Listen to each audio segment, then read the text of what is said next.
जय श्री राम। समस्त देव सेना को भयभीत हो भागते हुए देखकर इंद्रदेव उनसे कहने लगे, हे देवताओं, तुमको डर कर भागना नहीं चाहिए। तुम सब लोग लौट आओ। देखो, मेरा यह कभी न हारने वाला पुत्र लड़ने के लिए जा रहा है। इंद्रदेव का पुत्र जयंत एक बड़े विशाल रथ पर सवार होकर समर क्षेत्र में आया। तब सभी देवता इंद्रपुत्र को घेर कर आए और मेघनाद पर प्रहार करने लगे। फिर पुनः देवताओं और राक्षसों की तथा जयंत और मेघनाद की बराबरी की लड़ाई होने लगी।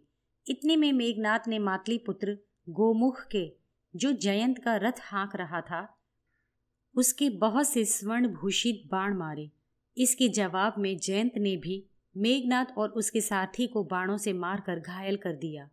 तब तो मेघनाद क्रोध में भर और आंखें तरेरता हुआ बाणों की वर्षा कर इंद्रपुत्र जयंत को पीड़ित करने लगा। इस प्रकार दोनों ओर से भयंकर युद्ध हो रहा था कि इसी बीच मेघनाद की माया से चारों ओर अंधकार छा गया, जिससे त्रिलोकवासी समस्त प्रजा घबरा उठी। उस समय दोनों ओर की सेना की ऐसी दशा हो गई थी कि उन्हें अपनी पराई की पहचान तक न हो पा रही थी। यहाँ तक कि देवता देवता को और राक्षस राक्षस को ही मार रहे थे। वीर लोग अंधकार से अत्यंत घबरा कर भागने लगे। यह देख पराक्रमी पुलोमा नामक दैत्य शची के पुत्र जयंत को लेकर भाग गया। वह पुलोमा शची का पिता और जयंत का नाना था, जो अपने देवते को ले समुद्र में घुस गया। तब समर भूमि में जयंत को न देख और उसे मरा हुआ जान देवता बड़े दुखी और व्यथित हो वहां से भाग खड़े हुए। फिर मेघनाद क्रोध में देवताओं को खदेड़ने लगा। इंद्र ने अपने पुत्र को वहां न देख तथा देवताओं को युद्ध छोड़कर भागते हुए देख मातली से कहा, मेरा रथ लाओ। मातली इंद्र के विशाल रथ को ले आया। उस रथ में बिजली सहित बड़े बलवान मेघ लगे हुए थे और उसके अग्रभाग में वायु से बिजली बड़ी जोर से कड़कती जा रही थी। इंद्र की रथ यात्रा के समय रूखी हवा चलने लगी, सूर्य प्रभाहीन हो गए और आकाश से महा उल्कापात हुआ। इस बीच रावण भी दिव्य रथ पर सवार हुआ। फिर इंद्र और रावण के रथ आमने सामने आकर रुक गए। तब रावण अपने पुत्र मेघनाद को इंद्र से युद्ध करने के लिए मना करके स्वयं इंद्र से लड़ने लगा। तब मेघनाद रण क्षेत्र छोड़कर अलग जा बैठा। फिर पुनः देवताओं और राक्षसों का विकट युद्ध आरंभ हुआ। दोनों ओर से बाणों की वृष्टि होने लगी। हे राघव, उधर राक्षसी सेना की मरुदगणों के साथ विकट लड़ाई हो रही थी। युद्ध में मरुदगणों ने शस्त्रों के प्रहार से सारी सेना को भगा दिया। उस समय रणभूमि में मरे हुए तथा अधमरे होकर पड़े हुए राक्षसों से रणभूमि का अद्भुत दृश्य दिखाई पड़ता था। राक्षसी सेना का नाश देख रावण अत्यंत क्रोधित होकर इंद्र के सामने जा पहुंचा। रावण को सामने देख तब इंद्र ने चमचमाते बाण रावण के मस्तक पर मारे। फिर रावण ने भी इंद्र पर बाणों की वर्षा की। जब दोनों महारथी निरंतर युद्ध करते हुए बाणों की वर्षा करने लगे, तब चारों ओर अंधकार छा गया। उस अंधकार में इंद्र, रावण और मेघनाद ये तीनों ही सावधान रह सके। क्षण भर में अपनी समस्त सेना का नाश देख रावण क्रोध से गरजा और अपने सारथी से कहा कि मेरा रथ देव सेना के इस छोर से दूसरे छोर की ओर ले चलो। रावण के ये वचन सुन सारथी ने शत्रुओं के बीच में होकर ही घोड़ों को हाँका। तब देवराज इंद्र ने रावण के इस कृत्य को देख रथ में बैठे हुए देवताओं से कहा, देखो, इस समय मुझे यही ठीक जान पड़ता है कि रावण को जीवित ही पकड़ लिया जाए, क्योंकि एक तो इसकी सेना अधिक है जिससे यह अधिक बलवान है, दूसरे यह वर के कारण मारा नहीं जा सकता है। अतः शीघ्र तैयार हो जाओ जिससे हम इसे पकड़ लें। त्रिभुवन की रक्षा के लिए इस पापी रावण को मैं बंदी बनाना चाहता हूँ। हे श्री राम, ऐसा कहकर देवराज इंद्र ने रावण से युद्ध करना छोड़ दिया और दूसरी ओर जाकर राक्षसों को भयभीत करते हुए उनके साथ युद्ध करने लगे। युद्ध में मुख न मोड़ने वाले रावण ने उत्तर की ओर से देवसेना में प्रवेश किया और दक्षिण की ओर से इंद्र राक्षसी सेना में घुस गए। देवताओं की सेना 100 योजन तक फैली हुई थी। रावण ने उस सेना के भीतर घुस समस्त सेना को बाणों की वर्षा से ढक दिया। अपनी विशाल सेना का नाश होता देख इंद्र ने रावण का सामना किया और उसे घेर कर युद्ध से विमुख कर दिया तथा उसे अपने साथ ले आए। इतने में रावण को इंद्र के चंगुल में फंसा हुआ देख दानवों और राक्षसों में बड़ा हाहाकार मच गया। वे सब यह कहकर चिल्लाने लगे कि हम सब मारे गए, क्योंकि उन लोगों को निश्चय हो गया था कि इंद्र ने रावण को पकड़ लिया। तब तो बड़े क्रोध में भर मेघनाद रथ पर सवार हो उस दारुण देव सेना में घुस गया।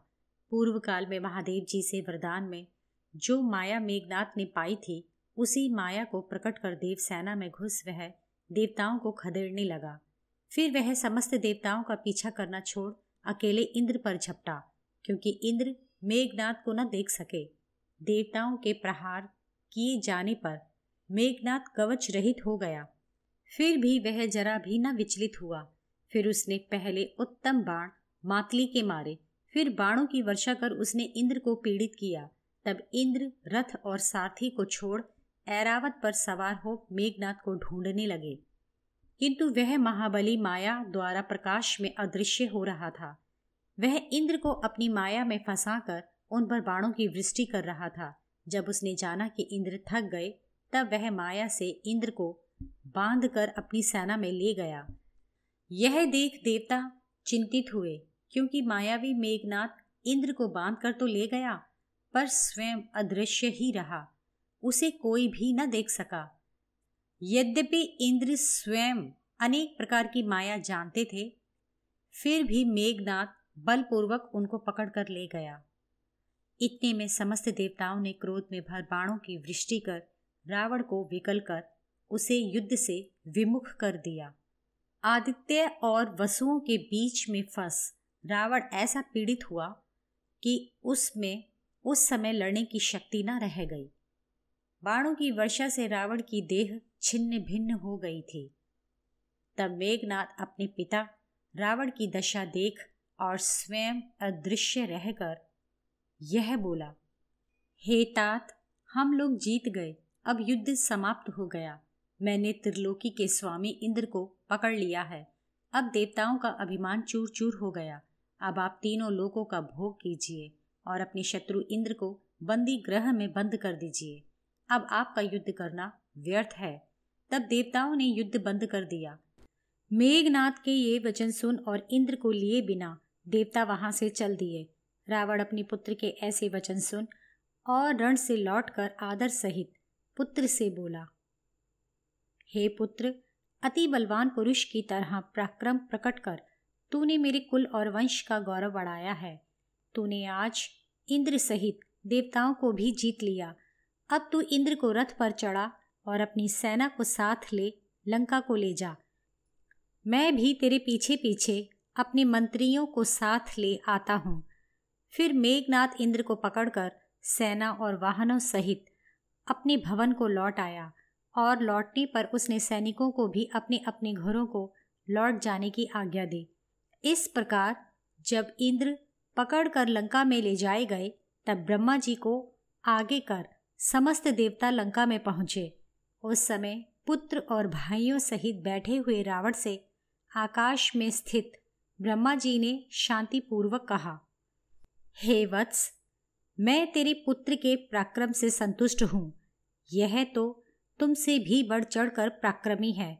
तुमने अपने पराक्रम से तीनों लोक जीते और अपनी प्रतिज्ञा भी पूरी की। अतः मैं तुम दोनों पिता पुत्र के ऊपर प्रसन्न हूँ। हे रावण, यह तेरा अति बलशाली पुत्र संसार में इंद्रजीत के नाम से पुकारा जाएगा और दुर्जय होगा। हे रावण, तुम इंद्र को छोड़ दो और इनके बदले तुम देवताओं से क्या चाहते हो सो भी बतला दो। तब इंद्रजीत बोला, हे देव, यदि आप इंद्र को छुड़वाना चाहते हैं तो मुझे अमरत्व प्रदान कीजिए। तब ब्रह्मा जी ने मेघनाद से कहा, हे मेघनाद, पृथ्वी पर कोई भी प्राणी अमर नहीं है। ब्रह्मा जी की बात सुनकर इंद्रजीत ने फिर कहा, भगवान, तब इंद्र को छोड़ने के संबंध में मेरी दूसरी शर्त यह है कि आप मुझे वे सिद्धियां दें जो मैं आपसे मांगूं। सुनिए, मेरे लिए यह सदा के लिए नियम बन जाए कि जब मैं शत्रु को जीतने की इच्छा से संग्राम में उतरना चाहूं और मंत्र युक्त हव्य की आहुति से अग्निदेव की पूजा करूं, तब उस समय अग्नि से मेरे लिए एक ऐसा रथ प्रकट हो जाया करे जो घोड़ों से जुता जुताया तैयार हो, और उस पर जब तक मैं बैठा रहूं तब तक मुझे कोई भी मार न सके। यही मेरा निश्चित वर है। यदि युद्ध के निमित्त किए जाने वाले जप और होम को पूर्ण किए बिना ही मैं युद्ध करूं तो मैं मारा जाऊं। हे देव, अन्य सब लोग तो तप द्वारा अमरत्व प्राप्त करते हैं, किंतु मैं तो अपने पराक्रम के द्वारा अमरत्व पाना चाहता हूँ। तब ब्रह्मा जी ने कहा, हे इंद्रजीत, ऐसा ही हो। तब मेघनाथ ने इंद्र को छोड़ दिया। तब सभी देवता स्वर्ग को चले गए। हे राम, इंद्र छूट तो गए थे, किंतु वे उदास थे। उनमें जो दैवत्य की कांति थी वह अब नहीं रह गई थी। अतः वे चिंतामग्न हो कुछ सोचने लगे। इंद्र को चिंतित देख ब्रह्मा जी बोले, हे इंद्र, चिंता क्यों करते हो? पूर्व में किए अपने कुकृत्य का स्मरण करो। देवराज, मैंने अपनी बुद्धि से जिन प्रजाओं को उत्पन्न किया था वह उन सब की अंग कांति, भाषा, रूप और अवस्था सभी एक जैसी थी। उनके रूप और रंग आदि में कुछ भी अंतर न था। तब मैं एकाग्रचित होकर उन प्रजाओं के विषय में विशेषता लाने के लिए कुछ विचार करने लगा। विचार के पश्चात उन सब प्रजाओं की अपेक्षा विशिष्ट प्रजा को प्रस्तुत करने के लिए मैंने एक नारी की सृष्टि की। उस स्त्री को बनाने के लिए सब प्रजाओं के प्रत्येक अंग में जो जो सर्वोत्तम सौंदर्य था उसे मैंने उसके अंगों में प्रकट किया। इस प्रकार मैंने अत्यंत रूपवती और गुणवती स्त्री बनाई। हल शब्द का अर्थ कुरूपता है और कुरूपता से जो उत्पन्न हो उसे हल्य कहते हैं। जिसमें हल्य अर्थात कुरूपता नहीं, उसे अहल्या कहते हैं, अर्थात जो सर्वांग सुंदरी हो। इसलिए मैंने उसका नाम अहल्या रखा। हे देवराज, उस नारी को बनाने के बाद मेरे मन में इस बात की चिंता हुई कि यह किसकी स्त्री होगी, किंतु तुमने अपने मन में सोचा कि मैं तीनों लोकों का स्वामी हूँ, अतः यह मेरी ही स्त्री होगी। किंतु मैंने धरोहर की तरह उसे गौतम मुनि के अधीन कर दिया। वह अहिल्या मुनि के पास बहुत दिनों तक रही। फिर मुनि ने उसे मुझे लौटा दिया। परंतु जब मैंने गौतम मुनि की मानसिक स्थिरता और तप सिद्धि देखी, तब मैंने अहिल्या पुनः उन्हीं के अधीन कर दी और उनसे कह दिया कि वे उसे अपनी पत्नी बना लें। तब गौतम मुनि सुखपूर्वक उनके साथ समय बिताने लगे।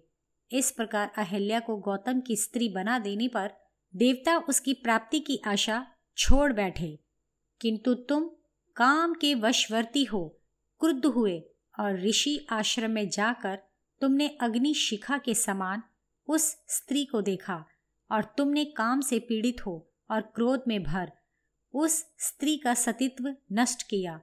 उस समय गौतम ने तुमको अपने आश्रम में देख लिया। तब महामुनि गौतम जी ने तुमको यह शाप दिया कि हे देवराज, तुमने अपना रूप बदलकर मेरी स्त्री का सतीत्व नष्ट किया है और डरे भी नहीं, इसलिए तुम्हारी विपरीत दशा हो जाएगी और तुम युद्ध में शत्रु द्वारा पकड़े जाओगे। हे दुर्बुद्धि, तुमने यह एक अनुचित प्रथा जारी की, सो इस दूषित प्रथा की लत मनुष्यों को भी लग जाएगी। इसमें कुछ भी संदेह नहीं है।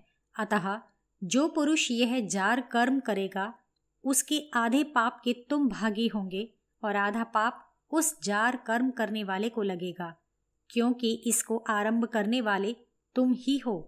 इतना ही नहीं, तुम अपने स्थान पर सदा स्थिर भी नहीं रह पाओगे। यह शाप केवल तुम्हारे लिए ही नहीं है, किंतु जो भी कोई इंद्र पद पर बैठेगा वही अस्थिर होगा। मेरा यह शाप इंद्र मात्र के लिए है। गौतम मुनि ने यह बात तुमसे कही थी। फिर मुनि गौतम जी अपनी स्त्री को धिक्कारते हुए बोले, अरे दुष्ट, मेरे आश्रम के निकट ही तू रूपहीन होकर तथा अदृश्य होकर रहेगी। रूप और यौवन से संपन्न होकर तू मर्यादा में स्थित न रह सकी, इसलिए अब लोक में तू अकेली ही रूपवती नहीं रहेगी, बल्कि बहुत सी रूपवती स्त्रियां उत्पन्न हो जाएंगी। जिस एक रूप सौंदर्य को लेकर इंद्र के मन में यह काम विचार उत्पन्न हुआ था, तेरे उस रूप सौंदर्य को समस्त प्रजाएं प्राप्त कर लेंगी, इसमें संदेह नहीं है। तभी से प्रजा अधिक रूपवती होने लगी।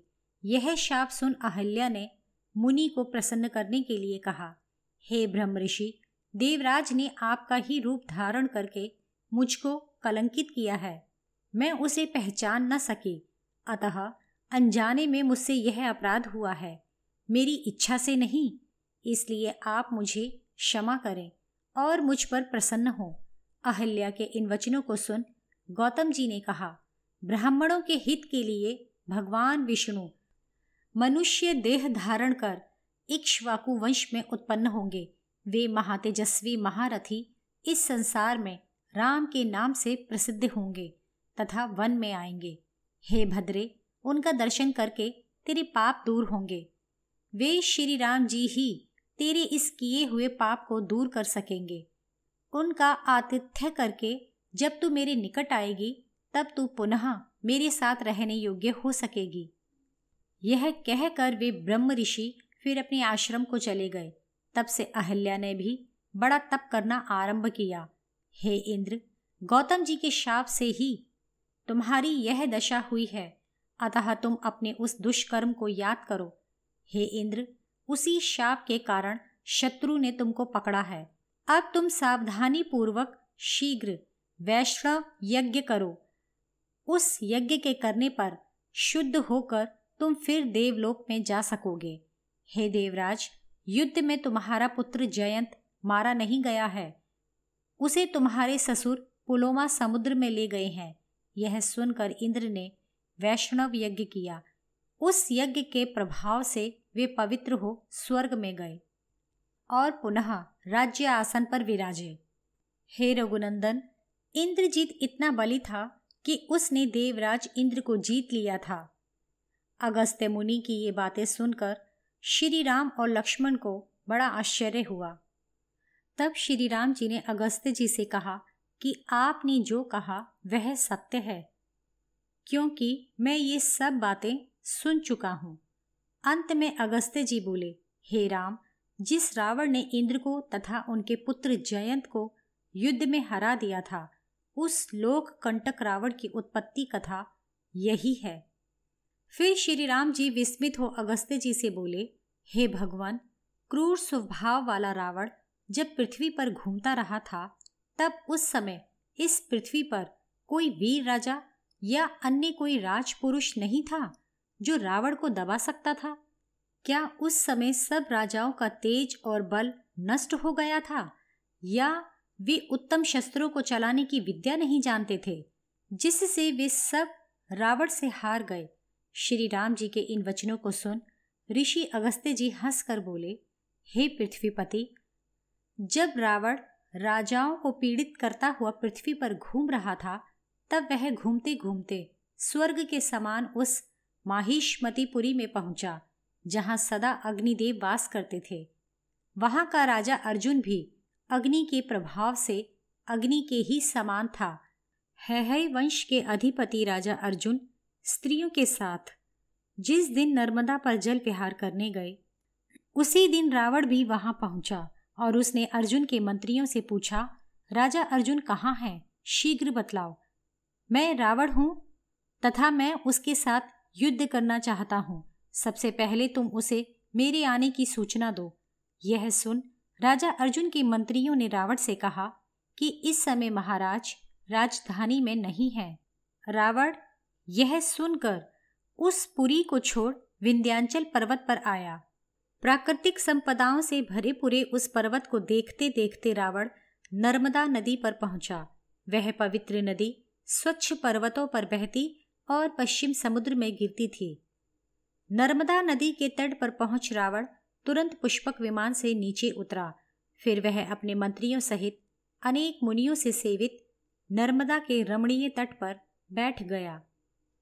रावण ने नर्मदा को गंगा की तरह बतलाते हुए उसकी प्रशंसा की और नर्मदा के दर्शन कर वह हर्षित हुआ। फिर अनायास ही हंसकर रावण ने मारीच, शुक और सारण नामक अपने मंत्रियों से कहा, देखो, इस समय तीक्ष्ण ताप देने वाले सूर्य आकाश में विराजमान हो रहे हैं, किंतु मुझे यहाँ बैठा हुआ जान वह चंद्रमा की तरह ठंडी किरणों से मुझे छू रहे हैं। मेरे डर से यह वायु नर्मदा के जल को छूकर सुगंधि युक्त होने के कारण थकावट को दूर कर रही है। इंद्र के समान पराक्रमी राजाओं के शस्त्रों के प्रहार से तुम लोगों ने चोटें सही हैं और चंदन के रस की तरह रुधिर तुम्हारे समस्त शरीर में लिपटा हुआ है। अतः तुम लोग भी इस सुखदायिनी और कल्याणकारी नर्मदा में स्नान कर अपने पापों को धो डालो। मैं भी सफेद बादलों के समान इस प्रभा युक्त रेती में पूजा के लिए फूलों की भेंट सजाता हूँ। रावण के ऐसा कहने पर प्रहस्त, शुक, सारण, महोदर आदि मंत्री वर्ग ने नर्मदा में स्नान किया। फिर नदी से निकलने के बाद रावण की पूजा के लिए फूल इकट्ठे करने लगे। थोड़ी ही देर में उन राक्षसों ने पर्वत की तरह फूलों का ढेर कर दिया। फिर रावण नर्मदा नदी में स्नान कर और जप करके नदी के बाहर आया। फिर उसने अपने गीले वस्त्रों को उतार कर सूखे सफ़ेद वस्त्र पहने। फिर वह पूजा के लिए स्थान निश्चित करने के लिए हाथ जोड़े हुए किनारे की ओर चला। उसके पीछे पीछे समस्त राक्षस मंत्री स्वर्ण का शिवलिंग लिए जा रहे थे। फिर रावण ने बालू की वेदी पर उस शिवलिंग को रख सुगंधि युक्त पुष्प व चंदन आदि से पूजन किया। श्री महादेव जी की सब प्रकार से पूजा कर रावण हाथ पसार कर भक्ति पूर्वक शिवलिंग के सामने नाचने लगा।